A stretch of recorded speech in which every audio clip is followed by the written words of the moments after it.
In this video, we're going to see how to customize the fonts that FARR uses to display results.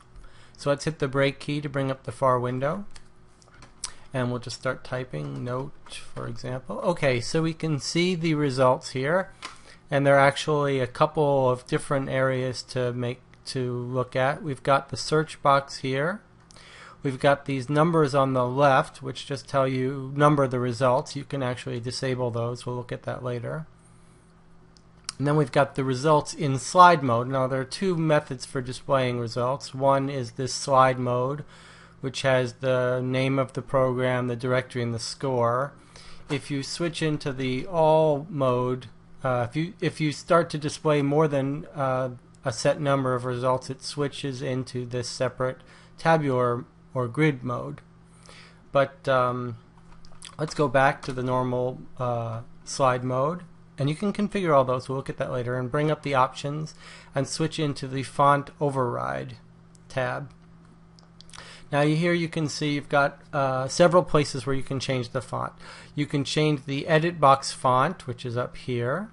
You can change the small result font, which is what the font that's used to display this information. You can change the font used for the numbers, and you can change the fonts used for the memo display, which I'll show you in a second.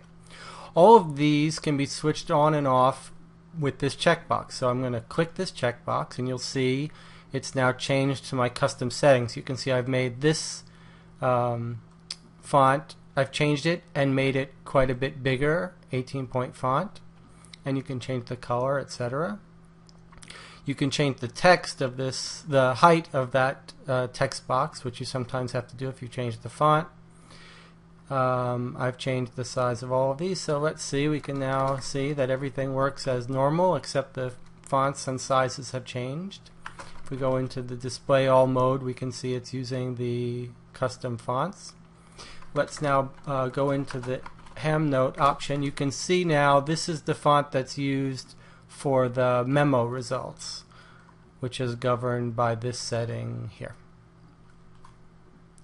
So if you like larger font, if your eyes are getting bad like mine are, you might want to try the larger font settings, or you can go back to normal at any time by unchecking that box. And there you have it. That's how to customize fonts in FARR.